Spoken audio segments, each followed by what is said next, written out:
tardes a todos.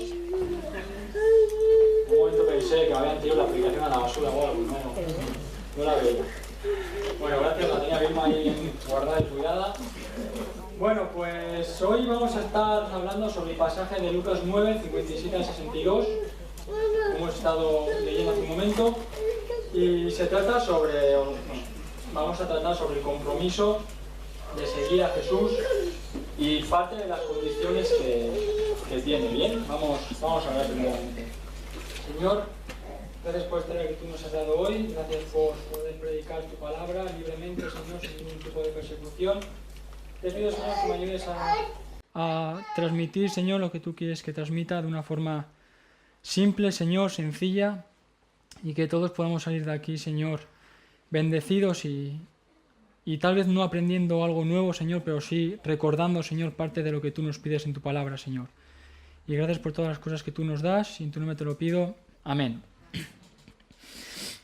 Bueno, pues muchas veces hemos escuchado predicaciones o comentarios, debido a lo que se suele ver hoy en día o debido a los días que corren, y es que muchas veces pensamos que cuando aceptamos al Señor Jesús como nuestro Salvador personal, lo único que tenemos son derechos, por decirlo así. Lo único que tenemos es que, simplemente vivir la vida entre comillas y recibir. Vivir y recibir, vivir y recibir y esperar a que las cosas vayan pasando. Tristemente también conocemos casos en los que, uno piensa que yo acepto al Señor, cumplo con los cultos de los domingos, de los miércoles. Incluso no solamente cumplo, sino que me involucro en la iglesia. Me ven hacer cosas, doy buena imagen, y con eso ya es suficiente. Luego entre semana, pues ya es otro tipo de vida, ¿no? ¿Para qué tener una Biblia en casa? Si total paso ya hasta en los domingos, ya leo. ¿Para qué preocuparme entre semana por los hermanos o orar por ellos si paso ya hasta en los domingos?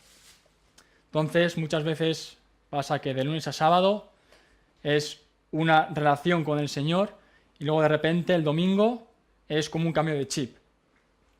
Luego también hay situaciones en las que parece que una persona está muy metida en la iglesia, muy activa, incluso dando pasos de fe muy grandes, pero luego de repente llega un día y no está en la iglesia. El domingo siguiente tampoco, y al siguiente tampoco, hasta que al final se le pierde de vista. ¿Qué es lo que ha pasado? Pues no sabemos. Eso solamente lo sabe Dios. Tal vez una profesión de fe con pocas raíces, tal vez problemas en la vida que le han llevado a tomar esa decisión, o porque tal vez su fe estaba construida sobre la arena, como dice Mateo 7, 26 al 27, que dice: pero cualquiera que me oye estas palabras y no las hace, le compararé a un hombre insensato que edificó su casa sobre la arena, y descendió lluvia, y vinieron ríos, y soplaron vientos, y dieron con ímpetu contra aquella casa, y cayó, y fue grande su ruina.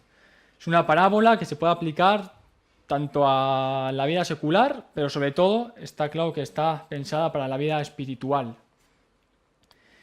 Y desde luego que habrán muchos más casos. Yo solamente estos casos que he comentado es para ver luego este púlpito está demasiado cojo. Esto que he comentado es solamente para entender un poco mejor la segunda parte de la predicación. No es por juzgar, no es por hacer separación entre personas o entre creyentes, porque al final eso solamente lo sabe Dios. Quien es hijo de Dios, eso lo sabe Dios. A nosotros no nos toca decir quién es cristiano, quién no es, porque al final el corazón de cada uno solamente lo conoce Dios, y muchas veces nosotros en nuestros prejuicios hacia los demás pues nos podemos equivocar y mucho. Me gusta el versículo de 2 de Timoteo 2:19 que dice: pero el fundamento de Dios está firme, teniendo este sello: conoce el Señor a los que son suyos, y apártese de iniquidad todo aquel que invoca el nombre de Cristo. Esta mañana se ha comentado, no es la primera vez que lo hace, el pastor lee el ejemplo ese de que seguramente que el día de mañana llegaremos al cielo y diremos: tú aquí, pero si allá abajo eras un bandido, ¿qué haces tú aquí? O ¿dónde está Menganito? Estuvo en una iglesia 40, 50, 60 años sirviendo, no está.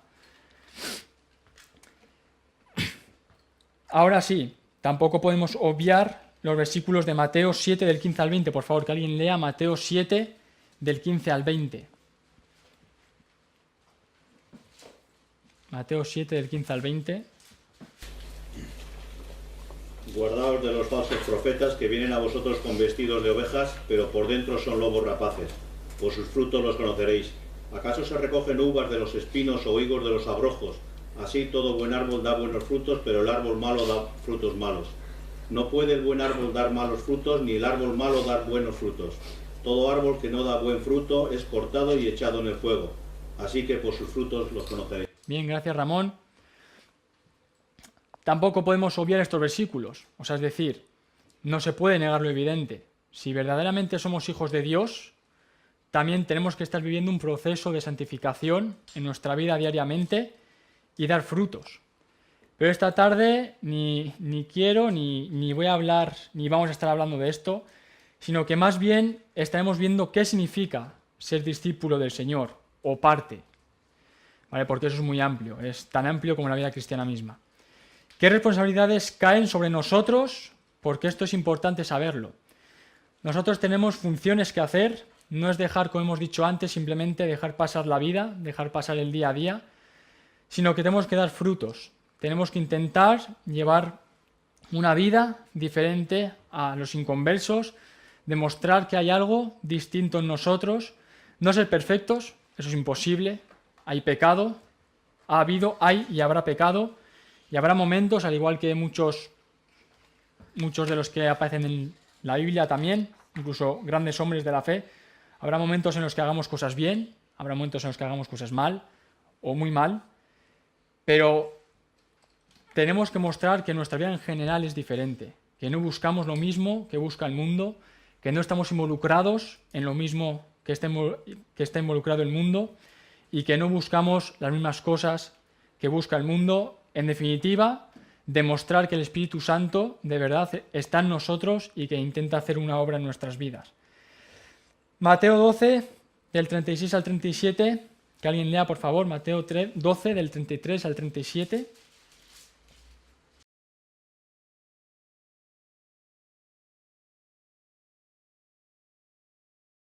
O haced el árbol bueno y su fruto bueno, o haced el árbol malo y su fruto malo, porque por el fruto se conoce el árbol. Generación de víboras, ¿cómo podéis hablar lo bueno siendo malos? Porque de la abundancia del corazón habla la boca.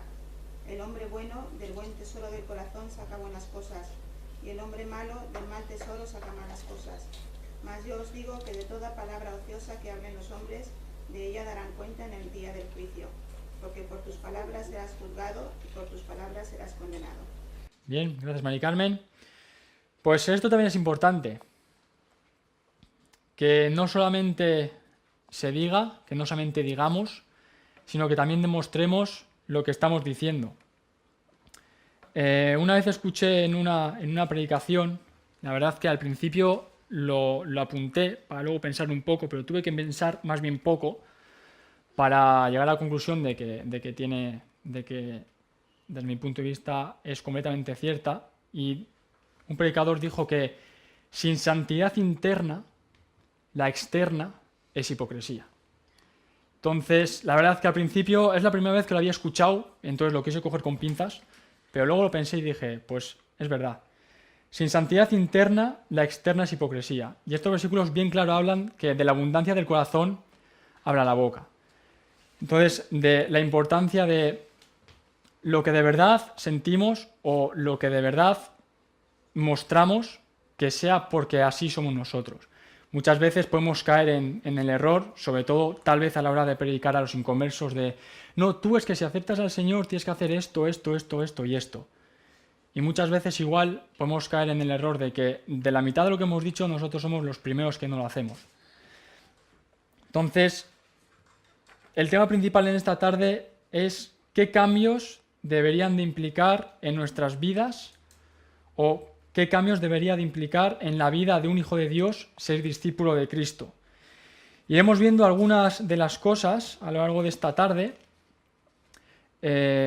porque solamente como he dicho antes, con venir a la iglesia o leer la Biblia no es suficiente, ni siquiera para nosotros. Es una parte vital de la base, pero no es suficiente. Ni siquiera digo que sea la base, o sea, es una parte importante de la base.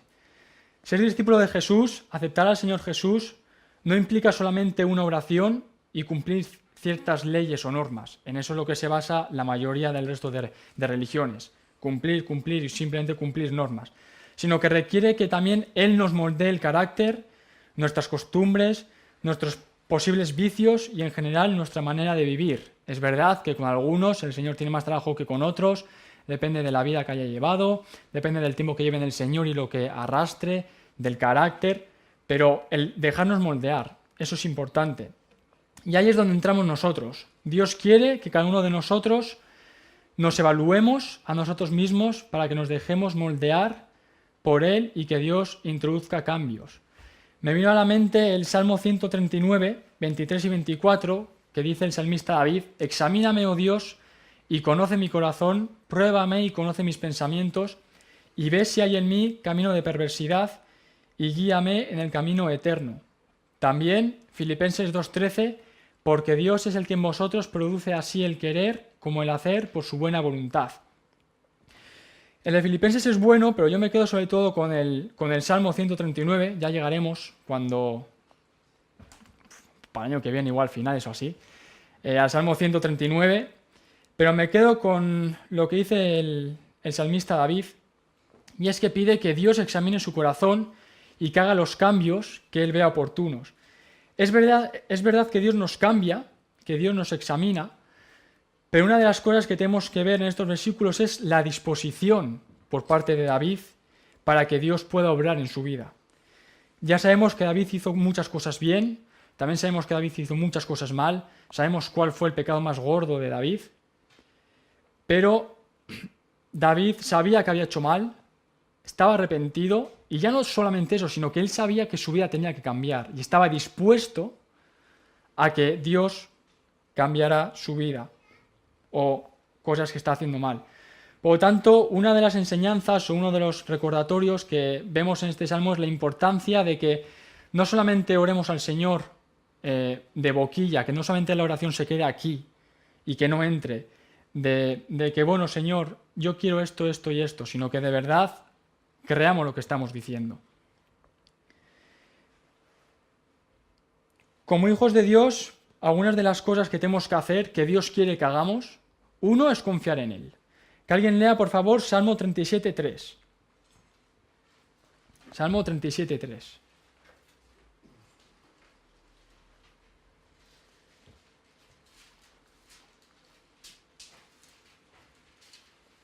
Confía en Jehová y haz el bien, y habitarás en la tierra y te apacentarás de la verdad. Bien. En este versículo vemos cómo dice que habitarás en la tierra y te apacentarás de la verdad. Muchas veces nosotros solamente nos quedamos con la mitad de los versículos, ¿no? Normalmente con lo que nos gusta, con la promesa o con la bendición. Y está bien, porque es para nosotros. Pero ¿qué viene antes? Antes viene confía en Jehová y haz el bien. El versículo no es habito en la tierra y me apaciento de la verdad, me va bien las cosas y entonces confío en Jehová. No, el versículo es confía en Jehová, haz el bien y habitarás en la tierra y te apacentarás de la verdad. Y con eso, con cualquier promesa. Por ejemplo, también otra cosa que debemos de hacer, que es parte de nuestra labor como cristianos. Salmo 37.4, el siguiente, que alguien lo lea, por favor. Salmo 37.4. Deleítate a sí mismo en Jehová y Él te concederá las peticiones de tu corazón. Bien, pues igual que antes, Dios nos concederá las peticiones de nuestro corazón conforme a su voluntad, si es lo que Él quiere, pero antes dice, deleítate en Jehová. Y esa es una actitud que tiene que venir de parte nuestra. Nadie va a deleitarse en Jehová por nosotros, nadie puede buscar al Señor por nosotros, nadie puede leer la Biblia por nosotros, nadie puede crecer espiritualmente por nosotros, sí nos pueden ayudar, que de hecho para eso estamos, nosotros aquí para ayudarnos espiritualmente, pero nadie puede crecer por nosotros. Pueden orar por nosotros, pero nunca van a conseguir el efecto que va a recibir una oración personal de nosotros y Dios. Entonces, y te concederá las peticiones de tu corazón, pero deleítate a sí mismo en Jehová. Busquémosle. 3. Por ejemplo, también encomendar a Jehová nuestro camino. Salmo 37:5, que dice el siguiente.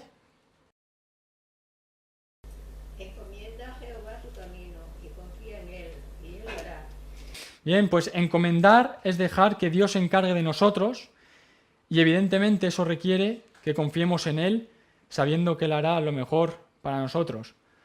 Hace 3 semanas, un mes, no sé, estaba hablando que ahora aquí no le veo, pero estaba hablando con Miquel y sí, claro, muchas veces, bueno, aquí mismo dice, ¿no? Encomienda a Jehová tu camino, o sea, es decir, deja a Jehová tus planes, tus iniciativas, tus deseos, confía en Él y Él hará. Pero ese confía en Él, qué difícil es. Por lo menos a mí, ese tema de la confianza muchas veces me es muy difícil, ¿no? Porque, y es lo que comentaba yo con Miquel, está claro que desde el segundo 0, oración tiene que haber, para lo que sea que estemos pidiendo. Ahora, luego también tiene que haber hechos, tiene que haber una acción. Pero ¿dónde está ese equilibrio muchas veces de oro y actúo, o oro y ya no actúo, lo dejo en las manos del Señor, empiezo a confiar pero sin hacer yo algo, hago? Entonces, muchas veces esa barrera de oro, pero hasta dónde hago o hasta dónde dejo de hacer, ahí es donde entra muchas veces el tema de la confianza y qué difícil es, la verdad. Es muy difícil algunas veces, pero encomienda a Jehová tu camino y confía en Él y Él hará. Versículo corto, pero que puede ser toda una vida de dedicación, trabajo y esfuerzo en este área. Me vino a la mente 3 ejemplos, José, el pueblo de Israel y Jonás. Si José, por ejemplo, se hubiera impacientado o hubiera sido impulsivo en los malos momentos, incluso en los buenos, tal vez hubiera acabado muerto. Pero él sabía que su vida estaba en las manos de Dios. También el pueblo de Israel, en el desierto, ellos sabían que Dios tenía un plan para ellos, en ese momento y en el futuro. Ellos sabían que ellos eran el pueblo escogido de Dios. Habían visto cosas que nosotros ni hemos visto ni creo que veremos. Yo a día de hoy, y evidentemente lo digo con muchísimo respeto, pero yo no he visto, por ejemplo, una columna de fuego que me guíe. Ellos vieron un montón de estas cosas, ellos sabían que había un Dios, le vieron actuar. Y aun y todo, un pueblo impaciente, un pueblo rebelde, y pasaron por muchas cosas, pero por hacer cosas que no debieron hacer. No sé si hay algo en concreto en la Biblia, yo no creo, o sea, igual si calculas por el mapa tal y cual, pero de Egipto a la tierra prometida, 40 años de caminata no había.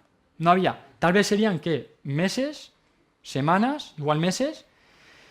¿Se cumplió el plan de Dios? El plan de Dios era, Israel, mi pueblo escogido, le voy a dar una tierra prometida. ¿Se cumplió el plan de Dios? Sí. Ahora, porque eso se cumple siempre, ¿vale? Pero se podían haber ahorrado tiempo, sufrimiento, castigos, muertes, porque ahí los castigos muchas veces sea sepáralos y les pasas esa espada y te carga. Entonces, simplemente por impacientarse, o no por impacientarse, sino por no confiar o por no dejarse guiar por Dios. Jonás Nínive, eso era el plan conjunto de Dios. Dios tenía el plan de, a través de Jonás, la salvación va a llegar a Nínive. Esto lo hablábamos en el Club de Jóvenes hace 2 semanas o 3 con David. ¿Nínive llegó a ser salva? Sí. ¿Por medio de quién se salvó? De Jonás. Ese era el plan de Dios. Ahora, Jonás podría haber ido antes, pero él decidió irse más tarde. Al final lo hizo, pero miremos por lo que tuvo que pasar. Una tormenta, echado al mar, tragado por un pez. Pero eso es lo que pasa cuando uno se desvía del camino correcto y Dios le tiene que enderezar. Por lo tanto, este punto 3, encomendar a Jehová nuestro camino, confiemos en Él y busquemos qué es lo que Él quiere que hagamos.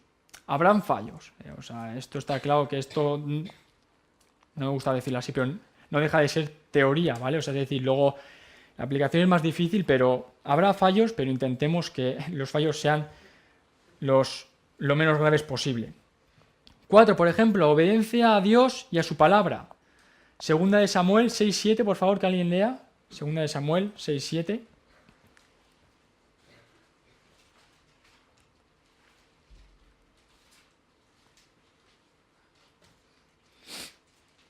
Y el furor de Jehová se encendió contra Uza, y lo hirió allí Dios por aquella temeridad, y cayó allí muerto junto al arca de Dios. Bien. Gracias, Juncal, se me había olvidado tu nombre por un momento. Me ha pasado más de una vez, no te preocupes. Un ejemplo que hasta ahora nunca había puesto, o en el que nunca había pensado, era en el de Uza. Por resumir mucho, no toques el arca. Va Uza, con toda su buena intención, toca y muere. ¿Lo hizo por rebeldía? Que sepamos, no. ¿Lo hizo con toda la buena intención del mundo? Pensamos que sí. Lo que no quería era que el arca de Dios se cayera al suelo, sufriera daños. Pero lo que él no... pero Uza murió por ignorar, entre comillas, las escrituras. La intención era buena, pero tocó, hizo algo que no debía y con intención no bastó. Si nosotros queremos servir y agradar a Dios lo máximo posible, tenemos que tener mucho cuidado de no ignorar lo que Él nos pide. La obra de Dios hay que hacerla de acuerdo a su palabra y a sus mandamientos. No basta solamente tener el deseo de servir, sino que tiene que hacerse conforme a su voluntad y mediante los pasos que Él nos manda. No basta con intenciones, es más, no basta ni siquiera con hacer, sino que hay que hacerlo bien.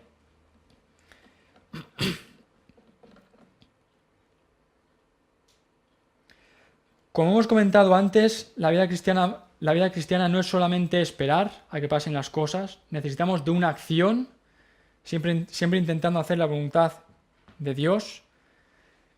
Y ya hemos leído antes el versículo de por sus frutos los conoceréis. Pero la verdad que... Vale, sí, antes tenía aquí otro ejemplo. Todos sabemos, aquí tenía... que alguien lea por favor Santiago 2, 14 al 17. Santiago 2, 14 al 17, por favor.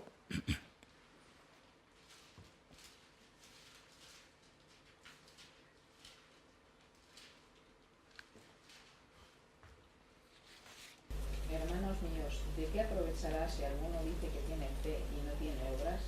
¿Podrá la fe salvarle?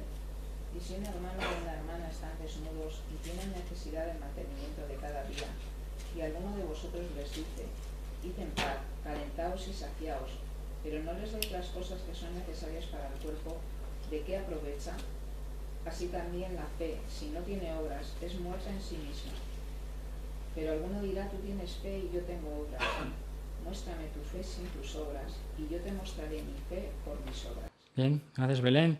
También tenía Romanos 2, 8 y 9, porque por gracia sois salvos por medio de la fe, y esto no de vosotros, pues es don de Dios, no por obras, para que nadie se gloríe. Tenía estos versículos también, o pensé en compartirlos, porque, como venimos diciendo desde el principio, acción, obras. Es una pena que hayan personas, ya sabemos todos a qué religión nos referimos, que las obras salvan. Y las obras no salvan, como ya todos sabemos. La salvación es por fe, pero también Dios pide obras, también Dios pide que hagamos cosas. Entonces, antes de meternos en Lucas 9, ser discípulos de Jesús muchas veces implica que nos dejemos moldear por Él, aunque no nos guste, implica tener que cambiar nuestra manera de vivir, incluso nuestra manera de ser en algunos aspectos, porque esto no es yo acepto al Señor, pero vivo 100% mundo, 100% vida cristiana. Lucas 16:13, ningún siervo puede servir a dos señores porque aborrecerá al uno y amará al otro, o estimará al uno y menospreciará al otro. No podéis servir a Dios y a las riquezas. Segunda de Corintios 6, 14 y 15, no os unáis en yugo desigual con los incrédulos, porque ¿qué compañismo tiene la justicia con la injusticia? ¿Y qué comunión la luz con las tinieblas? ¿Y qué concordia Cristo con Belial? ¿Y qué parte el creyente con el incrédulo? Cuando pasamos del mundo cristiano, del mundo al cristianismo, tiene que haber un cambio. Tal vez nosotros, si hemos nacido, como muchos de aquí supongo, si hemos nacido ya en un hogar cristiano, no hemos hecho este cambio, pero sí que tiene que haber una evidencia de que vivimos de distinta manera y que somos luz en un mundo de tinieblas. Mateo 10, 37 y 38, que alguien lea, por favor. Mateo 10, 37 al 38.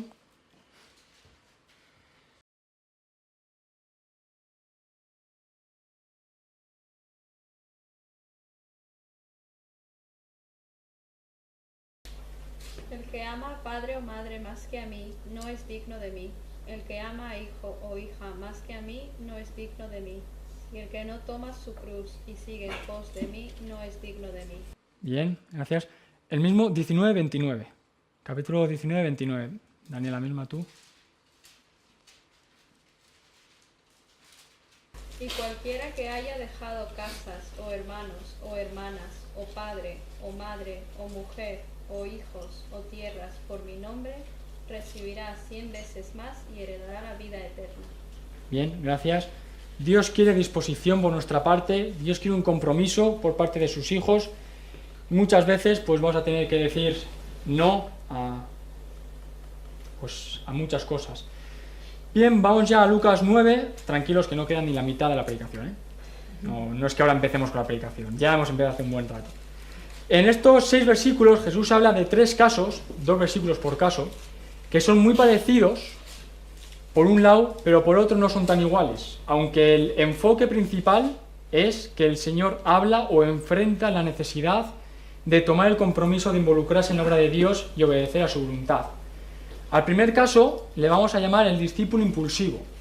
Bien, versículo 57 dice: yendo ellos, uno le dijo en el camino: Señor, te seguiré a donde quiera que vayas. Y le dijo Jesús: las zorras tienen guaridas y las aves de los cielos nidos, mas el Hijo del Hombre no tiene dónde recostar la cabeza.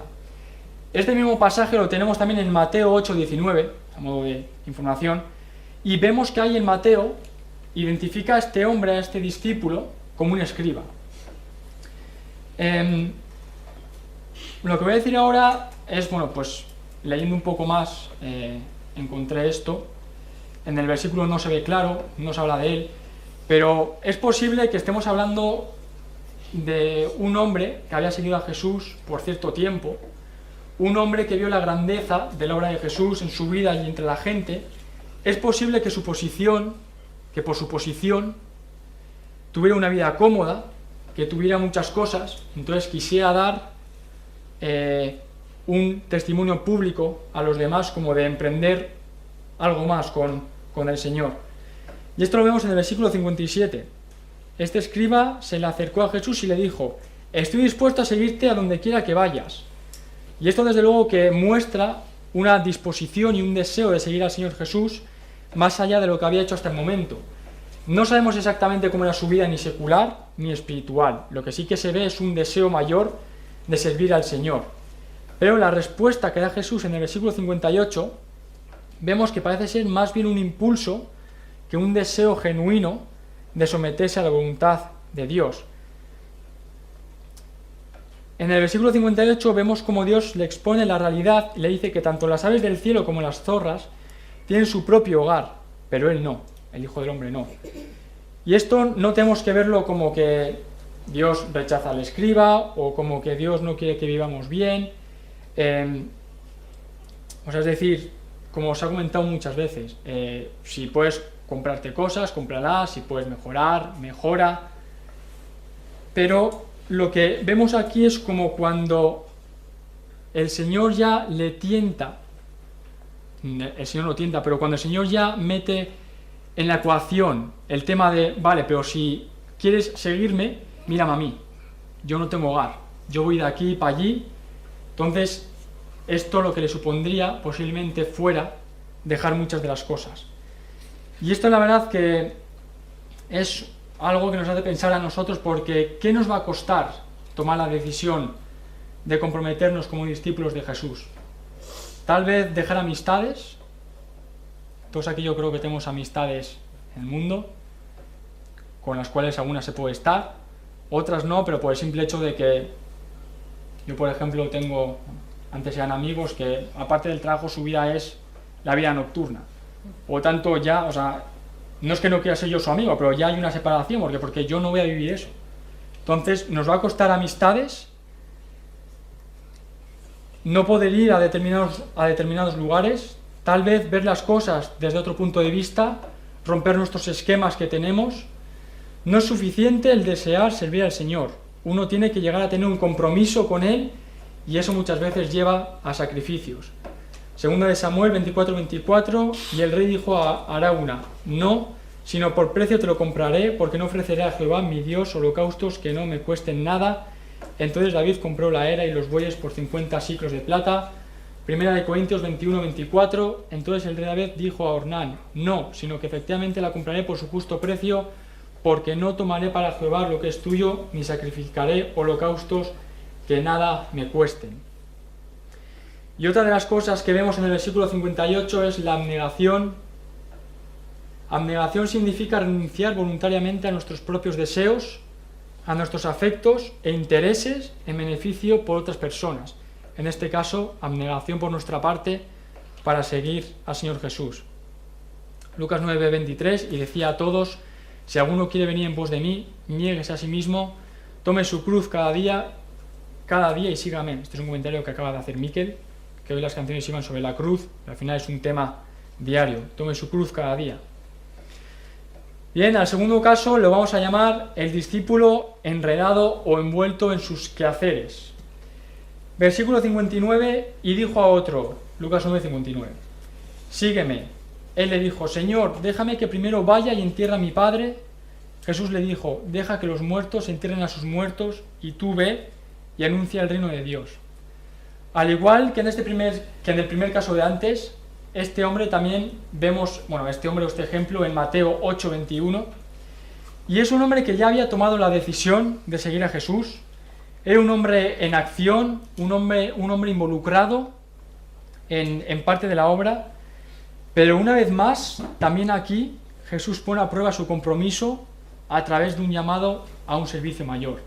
No es que él no estuviera haciendo nada por el Señor, no es que él estuviera mano sobre mano, pero le invita a un peldaño más. Y entonces vemos en este versículo 59 que la respuesta que le da este hombre al final es una respuesta normal. O sea, ¿qué es lo que está pidiendo? Que le deje enterrar a su padre. Y claro, cuando vemos la respuesta que le da el Señor Jesús de deja que los muertos entierren a sus muertos, nos puede parecer un poco como: este hombre no está pidiendo nada raro. Pero hay que entender mejor, o hay que leer un poquito más para entender el contexto histórico. Ya no digo este versículo ni siquiera este capítulo, sino el contexto, ¿vale? Yo esto, evidentemente, ¿qué lo voy a saber? No tenía ni idea. Pero leí, aunque habrá más de una opción, como la mayoría de las cosas en esta vida, que el entierro en aquel entonces, en aquella cultura, no solamente era como el entierro que nosotros llamamos ahora. 2 días en el velatorio, una misa en el caso de esto, o un culto en el caso de los creyentes, y ya está. Se ve que ellos llamaban entierro a un proceso casi de 1 año. O sea, es decir, cuando una persona veía que su padre, su madre, un familiar estaba ya, que era evidente que iba a morir, ¿vale? Pues necesitaba más cuidados, pues necesitaba, pues eso, más tiempo de dedicación. Entonces, desde que pasaba ese tiempo hasta que moría y luego se cumplía el luto, se dice que pasaba más o menos 1 año, depende de los casos, ¿vale? Pero era simplemente tema cultural. Entonces, en este versículo, tal vez no es que el padre hubiera muerto, sino que es posible que tal vez lo que este discípulo, este hombre, le estaba pidiendo a Jesús era que espera un poco a que muera mi padre y yo pueda hacer todo lo que tengo que hacer con la familia y costumbres y luego te sigo. Entonces, el problema no era que este hombre estaba pidiendo algo malo. El problema era que estaba poniendo su cultura, sus tradiciones, incluso su familia, por encima de lo que Dios le estaba pidiendo. Y ahí está el problema. Por lo tanto, ¿qué nos impide, otra vez, tener un compromiso con Dios? Somos de los que decimos: sí, Señor, yo te he orado por un tema, ya me lo has dado, pero primero termino esto y luego hago lo que tú me pides. Nosotros oramos por la voluntad de Dios para nuestras vidas, pero eso muchas veces va a implicar hacer cosas que no teníamos previstas. Si oramos por la voluntad de Dios, estemos alertas para saber lo que hacer, para ver las evidencias que Dios va poniendo en nuestro camino. Los que leéis el pan diario, este martes 13, había una parte que decía: A menudo tenemos una idea sobre la manera como Dios debe respondernos, y cuando la respuesta no tiene la forma que esperábamos, concluimos que Dios no ha respondido. Y luego más adelante decía, cuando oremos, pidamos a Dios que nos abra los ojos para distinguir y aceptar su respuesta independientemente de la forma que tenga. Y la verdad que es algo que me hizo pensar, porque nosotros muchas veces cuando oramos ya tenemos la petición, pero junto con la petición tenemos el plan de cómo nos gustaría que fuera. Pero es muy posible que cuando nosotros tenemos la opción ABC, llego a la meta, Dios tenga... Hay algunas veces que puede tener ABC, pero es muy posible que otras veces tenga opción DEF, que sea justo el camino contrario. Entonces, estamos dispuestos, o mejor dicho, somos conscientes de que Dios tal vez tenga otra cosa para nosotros. De verdad, cuando decimos al Señor, Señor, hágase tu voluntad, ¿de verdad estamos dispuestos a cumplir con eso? Porque muchas veces va a requerir cambios en nuestra vida. Este hombre quería seguir a Jesús, pero primero quería hacer sus planes. ¿Hacemos eso nosotros? El Señor lo que desea es un compromiso real, una disposición completa, compromiso y dedicación. Colosenses 3:23, y todo lo que hacéis, lo que hagáis, hacedlo de corazón, como para el Señor y no para los hombres. Y para finalizar tenemos los dos últimos versículos, que es el discípulo inconstante. Versículo 61 dice, entonces también dijo otro, te seguiré, Señor, pero déjame que me despida primero de los que están en mi casa. Y Jesús le dijo, ninguno que poniendo su mano en el arado mira hacia atrás es apto para el reino de Dios.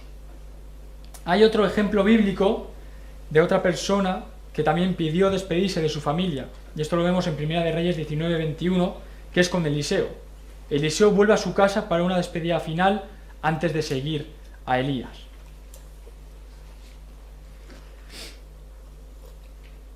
¿Cuáles son las cosas que nos hacen mirar atrás y nos impiden seguir a Jesús? En este último no vamos a mirarlo tan a fondo como nosotros por el tiempo, pero en este versículo vemos que Jesús le dice que ninguno que pone su mano en el arado y mira hacia atrás es apto para el reino de Dios. Tal vez este discípulo, cuando quería irse a despedir de su familia, tal vez no era una despedida real, sino tal vez era una despedida de, bueno, me voy pero volveré, o me voy pero no olvido esto, o lo que sea. ¿Cuáles son las cosas que nos hacen mirar atrás? Tentaciones, vicios, algún ídolo en nuestra vida, amistades, cosas materiales, prioridades puestas en orden equivocado. Hay tantas cosas. ¿Qué ejemplo se nos ocurre de mirar atrás? Hay uno muy, supongo que el que tú estés pensando. La mujer de Lot. La idea era, Lot, tú sigue y olvida lo que está atrás. Tengo algo mejor, olvida lo que está atrás. Miró y ahí se quedó. En el mundo, si queremos comer, hay que trabajar. Si queremos conseguir algo, hay que luchar por ello. Y guardando las distancias, evidentemente, si queremos ser discípulos del Señor, tarde o temprano tendrá que haber sacrificios y el compromiso tendrá que ser real. Nuestro compromiso no hace falta mañana. Nuestro compromiso hace falta mañana, pero también ahora. El tiempo es ahora. Bien, que el Señor bendiga.